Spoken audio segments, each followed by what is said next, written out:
ଆସନ୍ତା 6 ତାରିଖରୁ ଖଣ୍ଡଗିରି କୁମ୍ଭମେଳା ଯାତ୍ରା। ଏଥିରେ ନିଶା ମହାରଣା, ସାହୁ ଭାଉଜ ଓ ରାଣୀ ପ୍ରିୟଦର୍ଶିନୀଙ୍କୁ ବ୍ୟାନ୍ କରାଯାଇଛି। ଆଜ୍ଞା ହଁ, ଆସନ୍ତା 6 ତାରିଖରୁ ଖଣ୍ଡଗିରି ଯାତ୍ରା ମହାସମର। ପଡ଼ିବ ଉଠିବ ପ୍ୟାଣ୍ଡେଲ।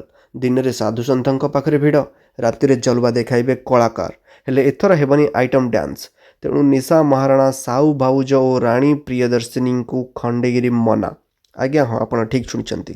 ଆସନ୍ତା 6 ତାରିଖରୁ ଖଣ୍ଡଗିରିରେ ଚହଳ ପଡ଼ିବ ଉଠିବ ଏବଂ ଯାତ୍ରା ପେଣ୍ଡାଲ ରାତିରେ ନିଶବ୍ଦ ପ୍ରହରରେ ହୁଲୁସ୍ଥୁଲ ହୋଇଯିବ ଯାତ୍ରା ମଞ୍ଚ। ପାହାନ୍ତା ପହରରେ ଆଖି ମାଡ଼ି ପଡ଼ିଲା ବେଳକୁ କଳାକାରଙ୍କ ସଳାପରେ ପୁଣି ଚେଇଁ ଉଠିବେ ଦର୍ଶକ। ଦୈତାରୀ ପଣ୍ଡା, ପିୟୁଷ ଓ ସଞ୍ଜୟ ଭଳ ବି କମାଲ କରିବେ। ଖଳନାୟକ ଡାଇଲଗ୍ରେ ଘାଇଲା ହୋଇଯିବେ ଅଭିନେତ୍ରୀ।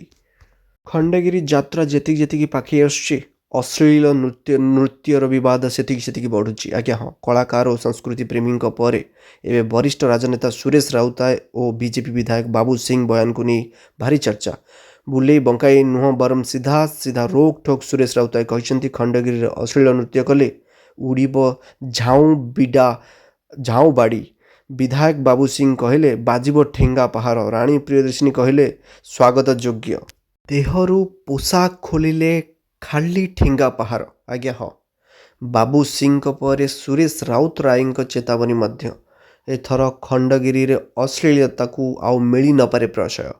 ଓଡ଼ିଆ କଳା ସଂସ୍କୃତିକୁ କଦର୍ଥ କରୁଥିବା ଏ ଟ୍ରେଣ୍ଡ ଦିନକୁ ଦିନ ବଢ଼ି ଚାଲିଥିବାରୁ ସମ୍ବେଦନଶୀଳ ପ୍ରସଙ୍ଗକୁ ନେଇ ପ୍ରତିକ୍ରିୟାଶୀଳ ହୋଇଛନ୍ତି ବରିଷ୍ଠ ରାଜନେତା ସୁରେଶ ରାଉତାୟ ଓ ବିଜେପି ବିଧାୟକ ବାବୁ ସିଂ।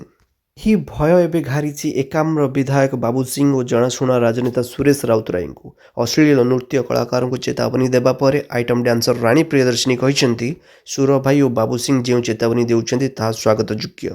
ସେ ତାଙ୍କୁ ଆହୁରି 100 ଠେଙ୍ଗା ଯୋଗାଇ ଦେବେ। କେବଳ ନେତା କହିଦେଲେ ହେବ ନାହିଁ, ଠେଙ୍ଗା ଚେତାବନୀ କାର୍ଯ୍ୟକାରୀ ହେବା ଉଚିତ। କେବଳ ଖଣ୍ଡଗିରିରେ ନୁହେଁ, ସାରା ରାଜ୍ୟରେ ଅଶ୍ଳୀଳତାର ରୋକ ଲାଗିବା ଦରକାର। ଆଜ୍ଞା ହଁ।